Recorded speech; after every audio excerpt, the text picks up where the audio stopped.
About to end the time of the Omer, the counting of the Omer. I'm sure all of you were able really to experience this period. For me, it was definitely a challenging one, and it's continued to be challenged, especially on the Malchut level, on the body level. That's where I felt it the most, I think. But as we're going to share today, it's all for amazing purpose. It's all for amazing purpose. So for the newcomers, why we're doing the night study, they say that the night before any new moon, there is heaven assistance, interference of all the righteous souls that are descending to the physical reality and assisting to those people in need, those people that are looking to connect, looking to receive more consciousness, looking for more ways of transformation. So in reality, we have all the righteous souls that ever lived during the history of time, descending and seeking for those special souls that really want to understand the cosmos, really want to understand the light, really want to understand their life, and really want to improve their lives. So it's very, very powerful to do that. It's more powerful to do it even after midnight, but I think it's going to be even more challenging for people. We have a handful of people here with me that were courageous to come. You made it. But most of us are on Zoom, which is also great. This is the way we can reach every person in the world eventually. That's why the creator created Zoom to begin with, and making sure that the stock is pretty good. But the Rav once says that the whole invention of internet was for one reason. It was eventually that we can spread the positive consciousness among everyone, that everyone going to be eventually on the same page. So of course, so far we've been using the internet for good reason, for bad reason, for very negative reasons, and of course, but we need to remember what was the purpose that allowed that creation to take place. As we relating to the creation of us as vessels in the world, it's all related to our study tonight. Because it says that the night of Shavuot, which is about to take place in 7 days from now, we are in the last week of the Omer. It's pretty much the level of Malchut. Malchut, we know it's where the mud is, it's where we get dirty. It's in the physical world. The Kabbalists called it the word of the consciousness of the tree of knowledge, good and bad. So it's constant ups and downs. Like sometimes the downs are so strong that it's even hard to lift ourselves back again. But this is the reality of the 6 millennia of the process of the tikkun. So when we come in again to the word 7, which we know that 7 relates to Malchut, 7 also relate to the 7th day, which is Shabbat, and we know that during the Omer we are counting 49 days, and within those 49 days we have 7 weeks. So it's the Malchut of Malchut. And when we're gonna come to the last day, the 49th day, it's going to be the Malchut of Malchut. And we are counting also 7 Shabbatot. No? Tzfor lecha sheva Shabbatot mimot. Everything is related. And not by coincidence, this holiday called Shavuot, which means weeks, but we know that if you know a little bit of the Aramaic, the Hebrew, the word 7 is already part of that word. So with the help of all the righteous souls, we're going to raise our consciousness so we understand the benefit of what to expect from this month, because it's a very, very important and powerful month by itself. The most important event that ever occur in creation occur on that month, the month of Gemini. The month of Gemini, it's the month that relates to the planet of Mercury, which we know that it's a very fast planet, a very fast thinker. There is a lot of info, a lot of data, a lot of communication that relates. This is the reason the Creator delivered all the supernal communication during this month. What happened during the night of Shavuot? So there was a download, pretty much, of the entire knowledge, the entire truth. No, there is no concept of opinion here. It's not about an opinion. It says that on that day of Shavuot, everyone that were present were able to see face to face the truth. No limitations, So we know that when we are, in a way, limited to the world, to the consciousness of good and bad, to the consciousness of the limitation of our five senses, everything is about commentary. It's all about opinions. It's all about, I think this way should do that. And everyone sees according to his curtains, according to his limitation. But on that day, all the limitations were removed completely. Can you imagine? And the experience of the Israelite was that they were able really to connect to the light force. And what happened, it was a true marriage between the light and the vessel. So what came to me that I should talk about is the power of soulmate. Oh, wow. Does it make you happy? Yes. Everyone wants to talk about soulmates, no? No, because I know it's a trick. Huh? It means something different. No, it's not. It's not. Because we are the true soulmate of the Shekhinah, of the Creator. Yeah, we are. What?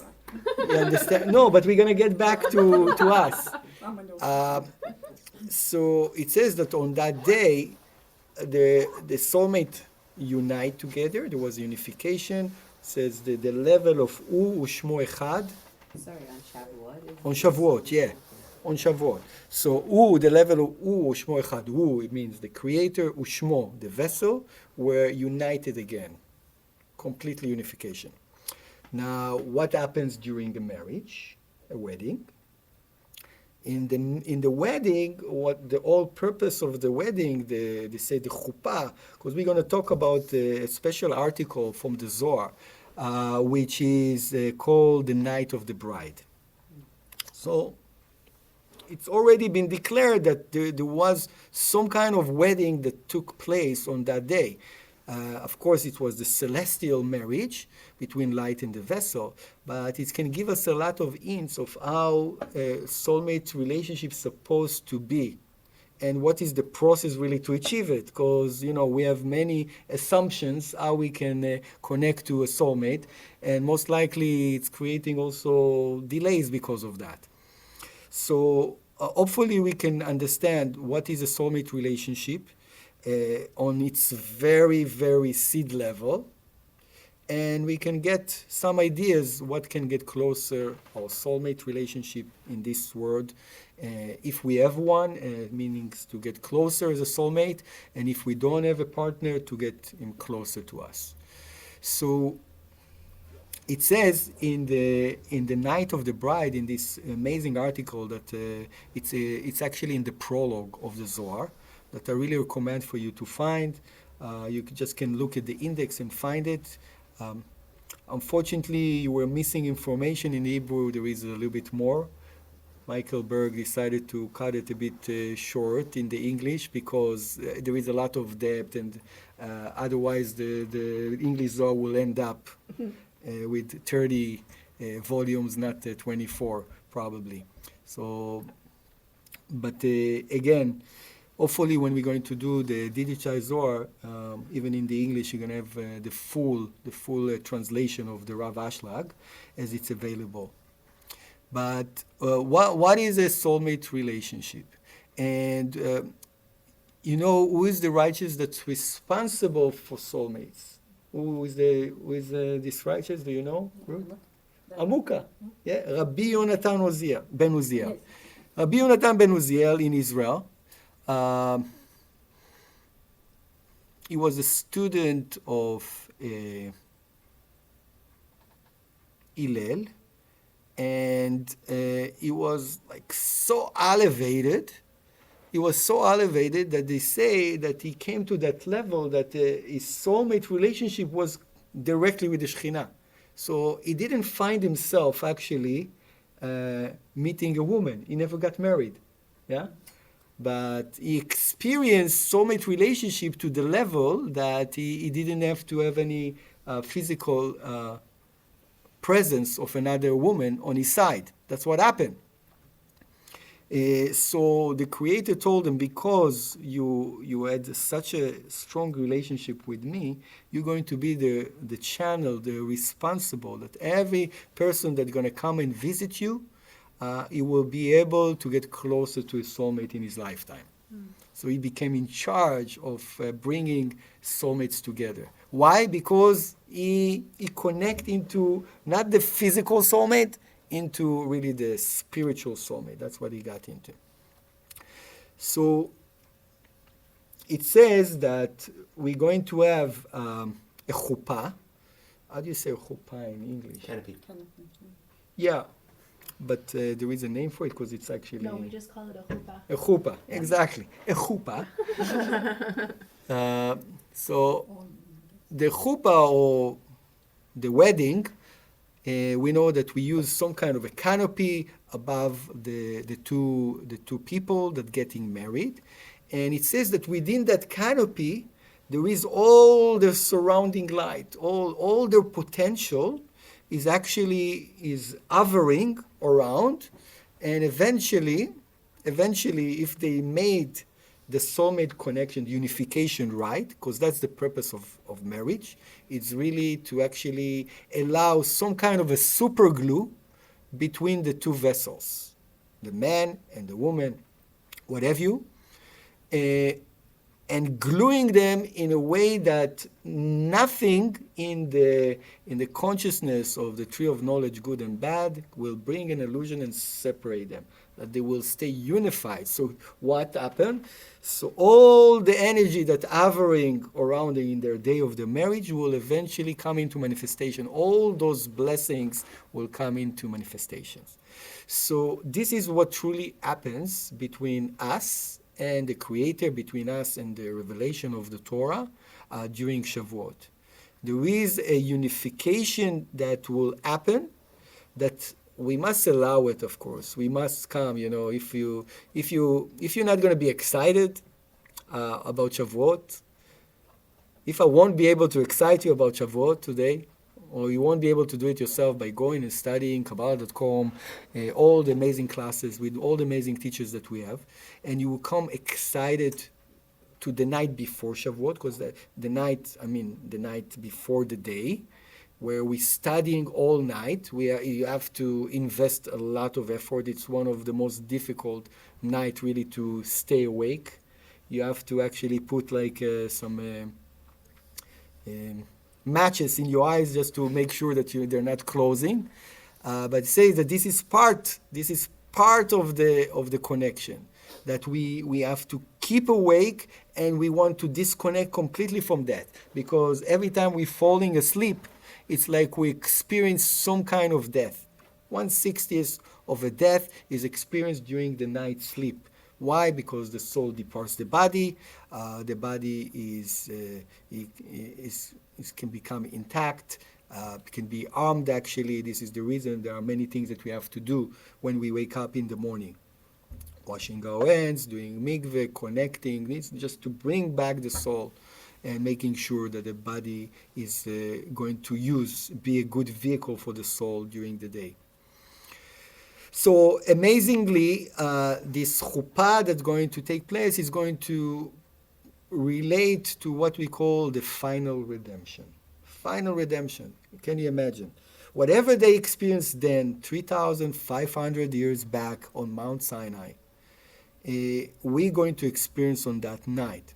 Of course, unfortunately, for most of us, it's not going to be the same experience. But there is a memory of that experience. It means that we can still come to a level of elevation that the Zohar explained that we cannot lose it anymore. That's the beauty. The beauty is that because of our hard work for the past 49 days, Pesach was a gift. The month of Nisan was a gift from the Creator, just pulling us out from the old consciousness.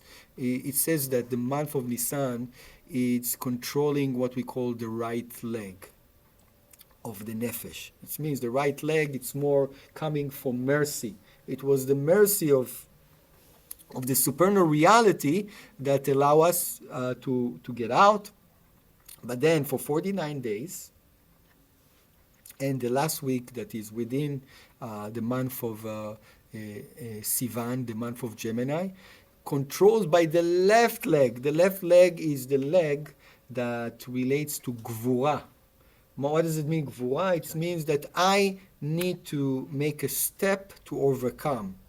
I cannot stay passive in my life. It means I need to take the action. I need to make the sacrifice. I need to step up. Step up, and we are stepping up. So what was the step up of the Israelites in that time?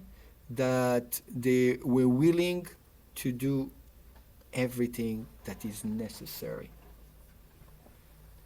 They say, I'm willing to accept. This is, if you know this beautiful article from the Wisdom of Truth by the Rav Ashlag. We actually studied this book together, you remember? Matan Torah. It's about the receiving of the Torah on Mount Sinai. It says that every person among the Israelites promised to take care of the needs of his friends before his needs. Soulmate connection, remember?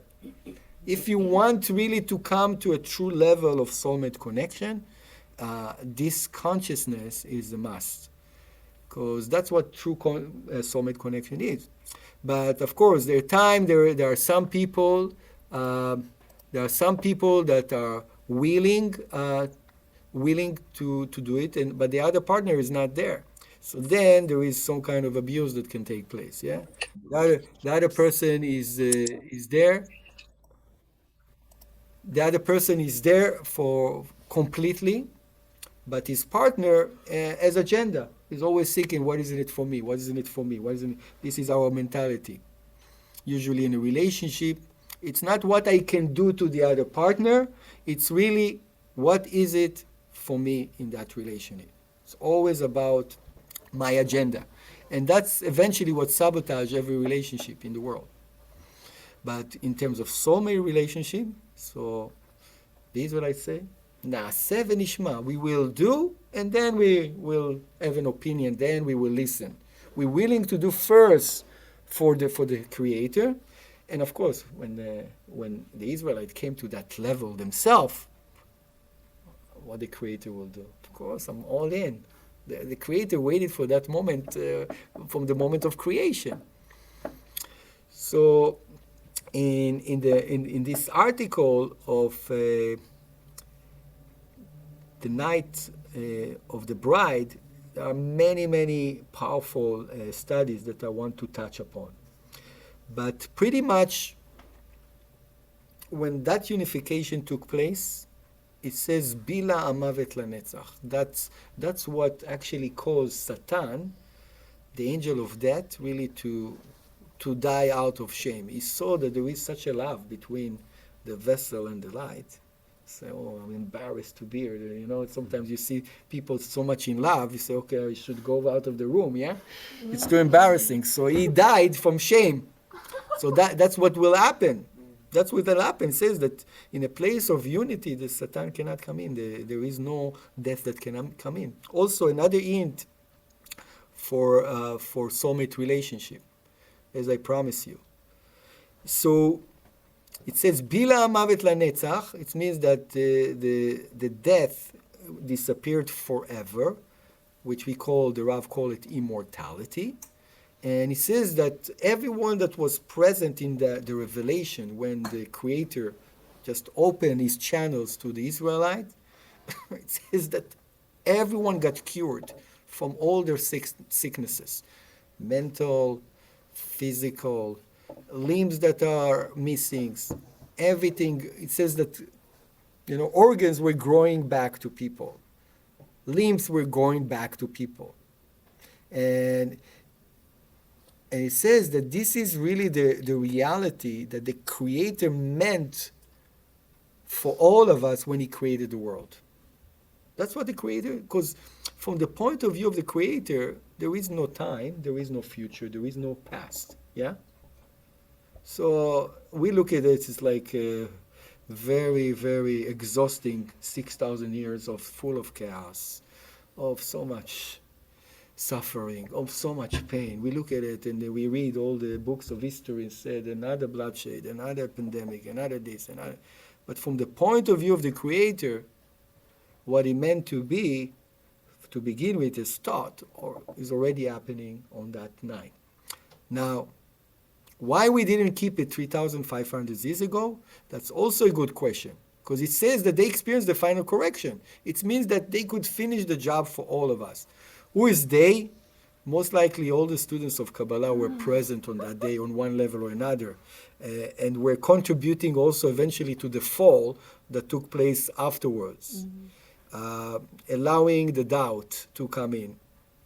So of course, even though those people that committed said, Naaseh v'nishma, we will do and then we will listen, we were willing to be to the, completely towards and give to the other person, give the pillow, give our bed, give our belongings, everything for the other person. We know that every person has the same consciousness, so it's just going to be the joy of giving to one another all day long. I give to you, I focus on you, and he focus on me. And it's so amazing feeling that you don't need to take care of yourself. You just need to have you just have to enjoy giving all day long. That's an incredible consciousness that I'm looking forward to be present in the final redemption and to experience it. So what happened was that when Moses allowed the mixed multitude to come in the time of the revelations, they were miles away. So they didn't really remove the angel of death. They were still attached to them. And they making sure eventually, after this revelation, while the Israelites were on Mount Sinai, Moses went to a trip of 40 days to inject doubt into the Israelites. Say, Moses disappeared, he's not coming, it was all a scheme. Forget about it. They made sure, let me build you a tangible God. And then they built a golden calf. It was an amazing creature. It was flying around, doing magic. Very convincing. Like we get very convinced when we see like these sport cars here in Toronto and saying, wow, look at this. This is like magical. This guy is owning the world. Look at the color. He has the yellow Maserati, Lamborghini, and the beautiful blonde girl. Soulmate relationship. This is it. So the golden calf was as beautiful as a Lamborghini, and it was able to fly. So it was amazing. You cannot say no to that. So everyone fell, and again, all the shells fell into the klipot again. So each year we can try to achieve this level of consciousness back again. Of course, we need what we call the tipping point. We need the masses or the majority of souls to come to this realization that they have on Mount Sinai again. Other than that, we won't be able really to get to the final correction. So what happened was that all the data that the Creator gave them on Shavuot was, as we know, it wasn't written yet. It wasn't the Torah yet. Even the tablets came 40 days later. Yeah, it was only what we call word to mouth experiences. Experiences, that's what it was. They could see the voices, you know. There were no differentiation between the senses. You could see the true reality completely to that level. And that's what represents really the wisdom of Kabbalah. You know, because we know the wisdom of Kabbalah, it's something that was oral, it was experiences, it was studies, it was commentaries, it was revelations, it was realizations of those Kabbalists that put together in the book eventually. But it wasn't yet what we call the 5 books of Moses. So everything that relates to Shavuot, it's related also to the revelation of the oral studies. And the oral studies is the true experiences of people, the true miracles of people.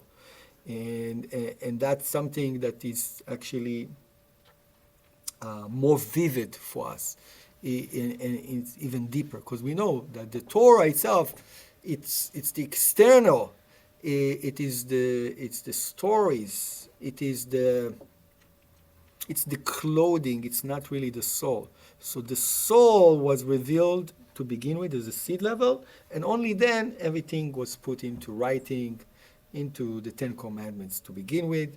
So we know that there were two tablets. It's related to the double, to the twin, to the Gemini, the 2 tablets. It says it was Netzach ve'od. Those are the 2 levels that were revealed. And the moment it came into revelation, it cannot be taken back. And that's what we want to have happen to us during Shavuot, that whatever experience that we're going to have, it's going to be sealed. It cannot be taken away from us by doubts, by falling. So it means that we're growing to such a level that there is no turning back. There is no turning back. It means that I have a certain level and certainty with the light that no one can convince me other than that. That's the beauty. So I'm becoming like the level of angel. Remember now, Moses also reached to a level when he had unification with the light, that most of his life he didn't spend with his wife. Yeah, he didn't spend with his wife. And it says that the portion of Jethro was his father-in-law, when he saw what happened in Egypt, when they saw what happened in the revelation of Mount Sinai, he brought his wife to be with him. But they didn't get into that level of mating. Any questions so far from here, from the crowd? Mm-hmm. I want to, besides what I read, I want to read a few things for us so we can connect directly to the Zohar. I have one question. Yes. So, new moon of Gemini, tonight, and Shavuot, they're all connected. So tonight is some kind of like, let's prepare our consciousness. Mm-hmm. Tomorrow Mm-hmm. it's the seed of everything that's going to come and happen during this month. Okay. So this is the reason it's so important. Tomorrow also to connect. Why? Because that's a seed. It's I'm planting and I'm determining what is it that I'm expecting from this month to be for me. So essential. Is Shavuot one day? Shavuot is, it's going to be Saturday night Okay. till Sunday night. Okay. Okay? Questions from the crowd? What did you mean by the 2 tablets are related to Gemini? Like you said. Because the twins, yeah? Yeah. So there are 2. Yeah, why you couldn't write all the 10 on one tablet, isn't it? That's a good one. Yeah. It's like it could be feminine, masculine also, yeah, so as to understand. But they say that it's related to 2 levels that achieve only on Shavuot, which is called Netzach ve'od. Netzach, it's eternal, means it's related to immortality. But I mean, we won't get into that depth today, but just for us to know that those are the 2 levels that we are touching about Netzach ve'od. David, but two questions can I ask? Sure. So can you repeat what is the true level of soulmate connection? Because I couldn't, I don't know if what the sound that cut it off, and because I know that you said that it's not looking what is it for me, but and then I couldn't hear it. Yeah, so most of us in a relationship, we saying how you determine a relation. You ask and see what is it for me in that relationship. Mhm. What can I get? Yeah. You know. So the consciousness that the Israelite came to on Shavuot is I'm willing to do everything for the other person as a default. I'm here to serve. Okay. I will tell you how the Rav Ashlag says that. Yeah. One second, let me find it.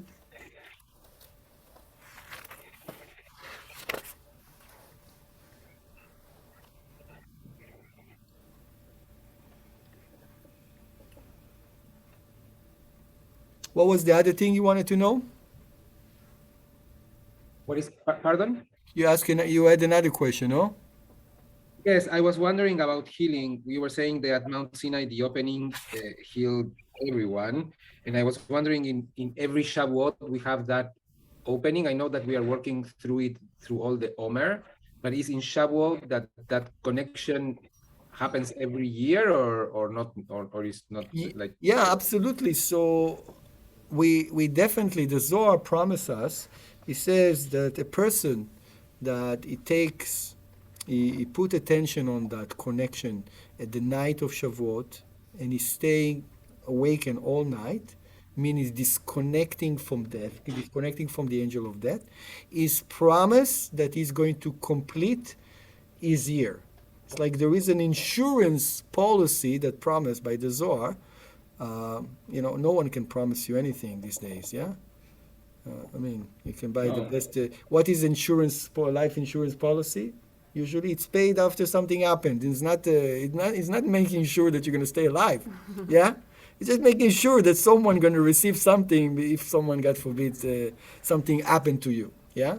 In worst case, if someone dead, so you cannot enjoy it. Unfortunately. But insurance policy, as the Zohar says that if you do this and that, you disconnect from death on that night, because this is the night of immortality, of the final redemption. You are promised that till Rosh Hashanah, the Ari says that, till Rosh Hashanah, you are promised not to die.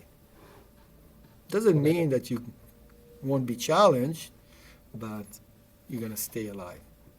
So it's a big thing. Yeah, do you agree? It's a big thing. No, cannot take it for granted. But also on top of that, if we are strongly connected, we know that every pain that we feel in the body, it's representing the light trying to break down some shells of negativity, and that's the reason we're experiencing pain. So because we're experiencing the final correction, means that all shells of negativity got corrected already, means that we don't have to experiencing any pain in the body. So for me, during this Omer, every week, the pain moved to another place in the body, in the Sfirot. It's like counting the Sfirot. So every organ in my body experienced tremendous pain. So I start laughing because today my right leg I started to have tremendous pain. A few weeks ago it was the left leg. No, it was the left. Now it's the right.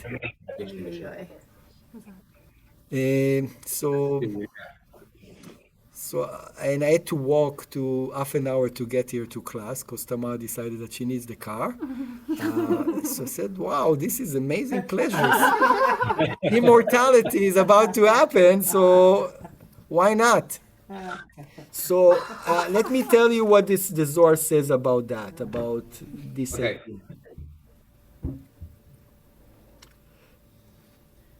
So it says that the moment the Creator thought to create the world, he created all the souls with their התנהגות, with their behavior till the final of completion that they're supposed to get to. And in order for them to receive all the pleasure and the goodness that He wants to bestow upon them. Because from the side of the Creator, it's existed as Oveh, as present, and there is no future or past that he experienced from the point of view of the Creator. And the zivug that's going to happen in the final redemption will be Hashem Echad Ushmo Echad. The Creator is one, and the vessel Ushmo will be Echad. It says that every sorrow and pain from the other days that passed over the 6 other millennia, all the pains, imagine yourself, can you count all the moments of suffering, pain that happened for the past 6,000 years? What a list. It says here that there was a memorandum, a book, a special book that was written by the Creator, that he memorized, he written down all the days where we were connected, where we excited to do something and we feel really in tune with the light force, and therefore we are. So that's considering the level of day, yeah? And so everything is written in one side. On the other side, it's written all those pains, suffering, all those challenges that each and every one of us gone through during the 6 other millennia. And says that every sorrow and every pain from those last days that pass, in the final redemption, they're going to switch into happiness and tremendous pleasure. And it says that it's going to come in laughter, because everything, all what seems to be so terrible in this world, is suddenly going to transform to all those pleasurable things that we're going to experience to the same amount. So imagine yourself just collect all the pain that been passed throughout creation, and take this and just put it and transform it into pleasure. That's how you can experience final redemption. That's the pleasures that are going to be experienced. It's genius, isn't it? So is that how we should be setting our mindset for Shavuot then? That everything is going to be pleasurable and see it as humorous? this is the reason when we came out, when the Rav says, pause, what a pleasure. This is the whole idea. It's such a pleasure because I know that this pain going to serve me as pleasure eventually when I get to the right consciousness. Yeah. So this is the whole idea, to laugh at all those things because they're illusionary pretty much. And the moment we see the world this way, those things turn into days. The moment we experience pain and sorrow and disconnect, Michael just talked about it this Shabbat. Unfortunately, we're losing all the energy. It means that it's going into quarantine in a way. This energy going to quarantine, and only in the final redemption it's going to transform. But the idea is that we can live this way already now. That's how the Kabbalists live. They didn't feel any suffering, even though you can look at them and see that they're going through pain. But they didn't look at it as pain. They already were able to live in that type of consciousness, and that's what Shavuot can help us to have. And this is the exercise that we're going through for 49 days that are so challenging, and they're so stretching, each and every one of us, that suddenly you come to Shavuot and say, wow, it was worth it, because look where I am now. It's pleasure of the same magnitude. Yeah. That's where we want to get, So it doesn't matter what experiences we had these 49 days. Some of them turns into days, some of them turns into nights. But in the final correction, the nights and the day is going to join together, and all of them going to become pleasurable. Okay? So there is another thing that's related to soulmate connection in the same article, and it's the story of David and Bacheva. So everyone knows that they were soulmates, yeah. But the story was a little bit twisted. The beginning story of David, that everyone looked down to him. They look at him as the black sheep, yeah. His brothers put him down all the time. They sent him to be a shepherd. They were sure that he actually conceived from a different father, which is all story by itself, because they say that his father was a complete righteous. So they kind of condemned his mother that went into the house of the maid, and she conceived there. But the story is that the mother went to the housemaid to save his father from sleeping with the maid. He was about to fall, his father. She saved him, and she conceived with him there, and that's how David came. Look how interesting this story is. So, and when Shmuel, which was his Shmuel and Avi, the prophet was Ilula today, when he actually came to find the future king of Israel, so he knew that he's in the house of Ishai in this village, and he came and saw Ishai is the father of David, show him all the 6 other sons. So you see, this is this guy is with David with the Shaul in the army. He's one of the officers there. So he said, no, none of them. Say, you have another son here? Say, yeah, we have this little one here. He's young. He's a shepherd. He's nothing. Say, oh, this is the guy. And then he anointed him.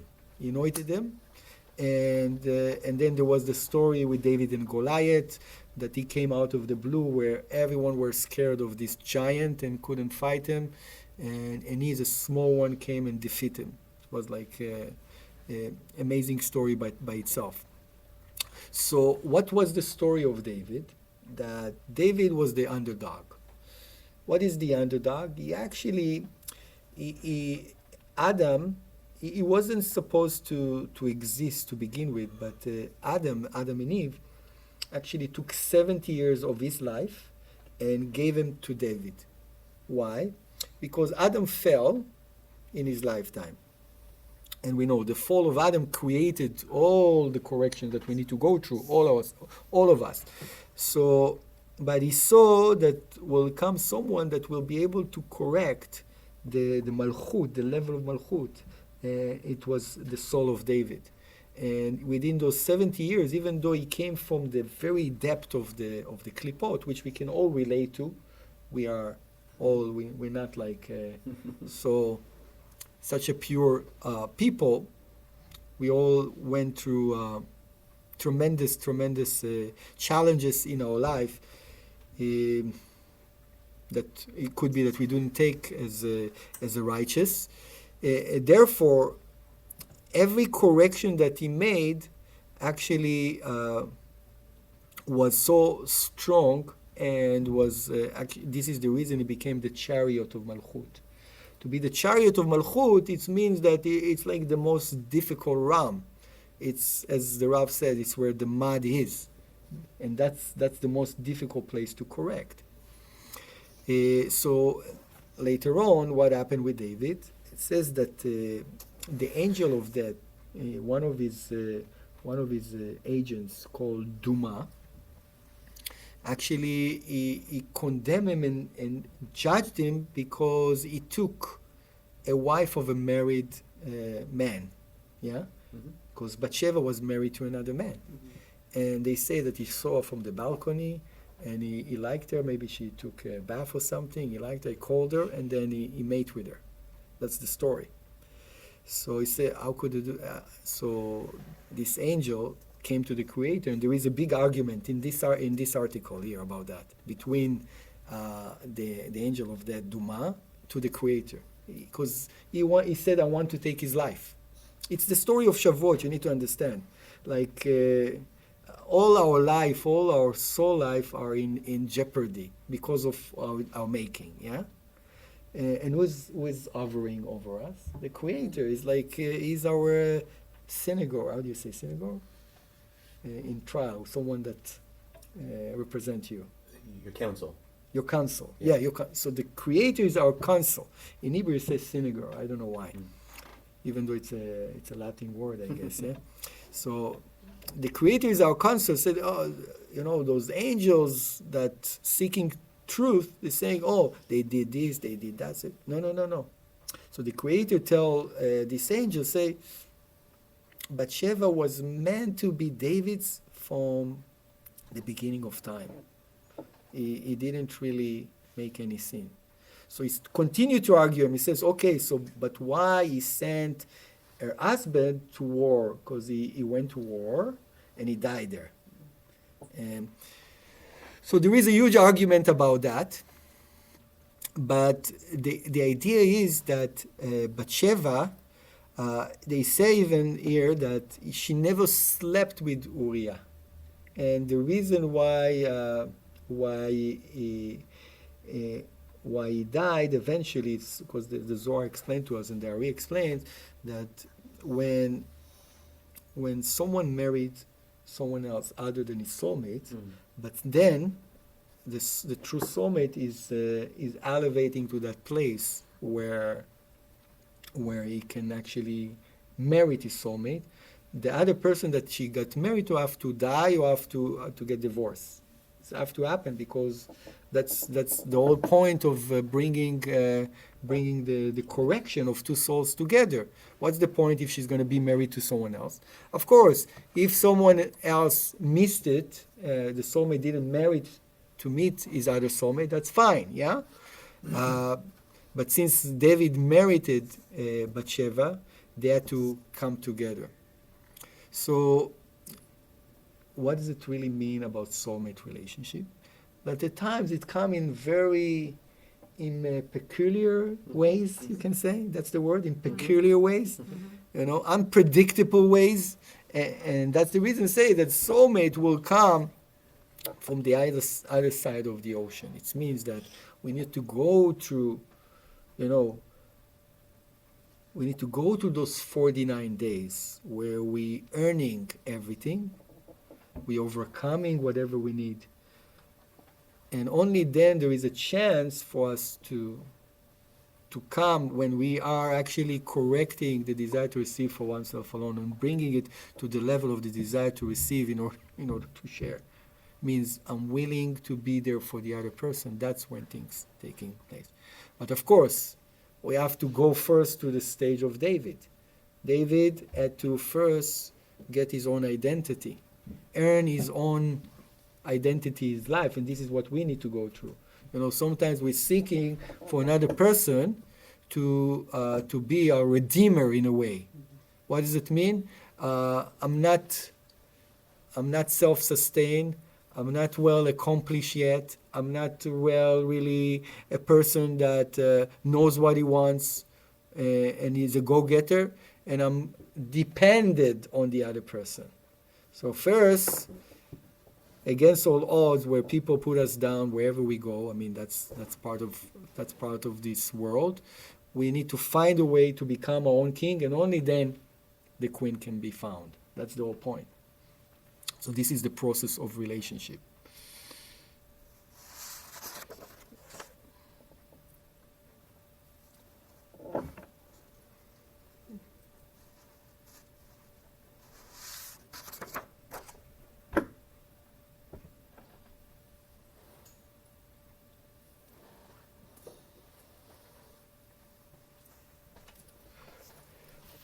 Okay, guys, this is it for today. Great to see all of you. David, it's Richard here. Yes, Richard. Hey, can you repeat the last part you said about what one should do in order to merit the soulmate? So it's pretty much the relationship that we need to figure out for ourselves. And we need to come into a place when we are self-sustained. What does it mean? We're not looking for relationship from a place of lack. Many people going and searching for relationship from a place where, they're looking for someone to complete something that they're missing in their lives. Yeah? But the process of David was, even though, many people were trying to put him down all his life, he found a way to become a king. Yeah? And he went through tremendous challenges. And only then the soulmate is appear to you from the balcony. You understand? It's not something that you need to chase after. What you need to chase is really to make sure that you are established in your spiritual level, in the physical level.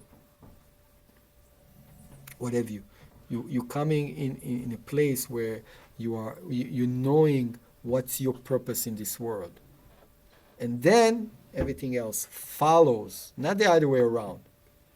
Many people seeing relationship as the purpose. No, it's not the purpose. When you achieve your purpose, the Creator will assign someone to be near you to help you to do the purpose even in a greater way. Question. Yeah. So if we don't have a desire for a soulmate, is it just then we continue to act with sharing and then hope that that will help to like foster a desire for a soulmate? Like if I'm not at the level yet where I'm actually doing something to actively connect with someone, then should I just be trying to live my best life and, share as much as possible, and that will help to create a desire? Sounds like desire already exists, if that's how you're describing it. What she's saying is right. So, okay, because I think, I don't know. yeah, I mean, Different way of looking at it. yeah, I guess. It means just you need to accelerate your, Okay. you just need to accelerate the looking within. It means to fine-tune yourself, to become a strong soul that knows what it wants in this world. And it's already going to magnet whoever you need to be with, Yeah, but you do have the desire. Well, you're telling me that. I mean, that's what listening to it. Like, That's whether I what get a we heard. desire for a desire, She heard it, but I heard it, yeah. perhaps, yeah. Okay. Someone can say, I don't have a desire, though, it's fine too, Well, I guess my question was We can always get married with the light, too.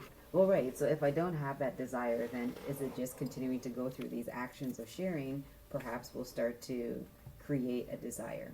Is that perhaps what will happen? Is that the expectation? Oh, I have a response for that too. What is it? I feel that if you're connected to like genuine acts of sharing, then you don't have that desire because you're already fulfilling for a soulmate because you're already fulfilling the desire by sharing yourself. Like you don't need anything else. I think that's how it goes. Like as soon as we don't have the desire, that's when the things that we used to desire show up, right? Well, I mean that. It's does very make sense. true. That makes sense because I find that it's like when I'm not interested in a relationship that someone does present themselves.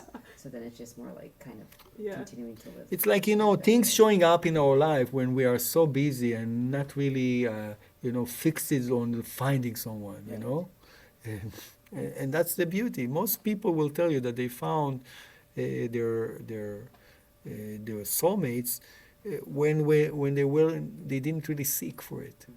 It just suddenly appear because it's a result of something. It's a result of I'm in the right place already on my purpose.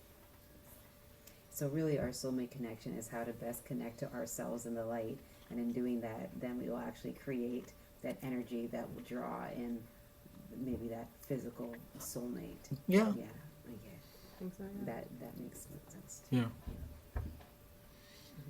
I think you're right with it continuing to live your best life. More So- questions? Dale, you have a question? Yeah, thanks, David. I do maybe two questions, actually.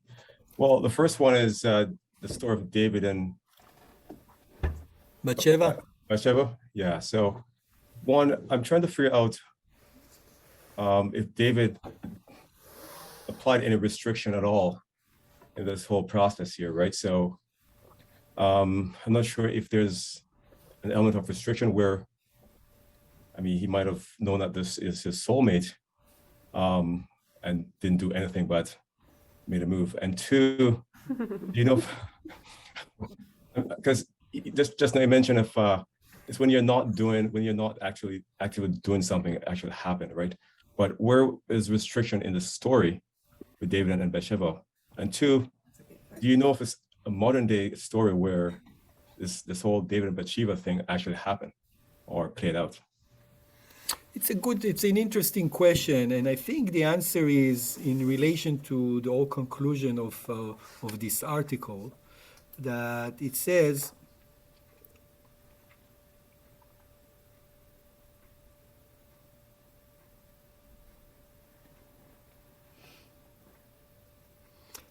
that eventually we will understand that everything that we did in our life, the mistakes that we did, were intended to be mistakes by the Creator. It means it's not us that did those mistakes. It's actually the Creator end was involved in that. And that's one of the conclusion of this article. And that's the reason why all our mistakes and all the suffering eventually going to turn into merits and into pleasures. That we need to realize, like, let's say David intuitively saw that woman, he was a king, probably, nobody can say no to a king, but even though it was maybe lack restriction that seems to be to begin with, but behind this, there was the end of the Creator. You understand? Perfect. And that's the reason that's the reason the Creator says to the angel of death, go away, you cannot really take David because of that. Because I was involved in that decision. And in the final redemption, we will see that everything that happened to us during our life, including our worst mistakes, were all actually through the hands of the Creator. It doesn't mean that we need to continue self-sabotaging, but just to realize that.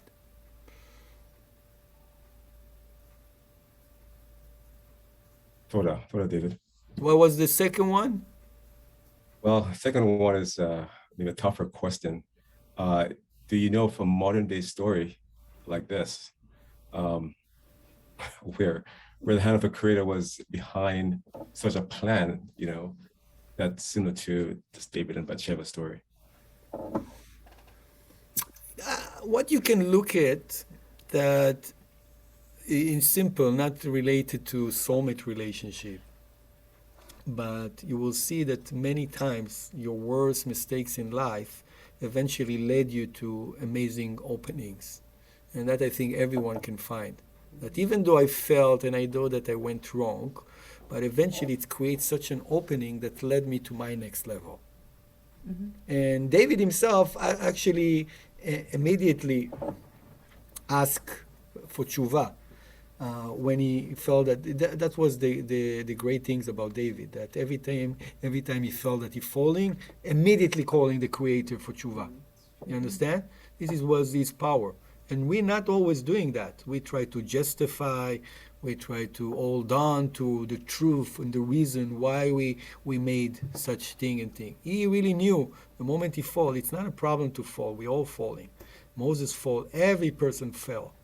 It's not a problem. The idea is always to call upon back to the Creator, to attach it back to the light.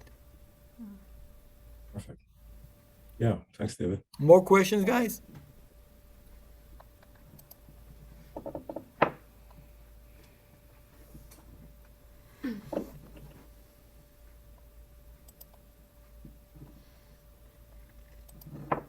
Okay, Stefan just joined, so let's start over. Okay, guys, thank you all for coming. We'll send the recording. I will find a way to send you guys the recording, whoever joined the Zoom. Have an amazing month. Please study more and more about this amazing day. This is like the most unique day. It's the time when we all can experience the true meaning and purpose of life. Of course, it's all related to the study of Kabbalah, that we know that the oral teachings will seek through to every person in the world through the wisdom of Kabbalah eventually. And we truly have the ways to do it.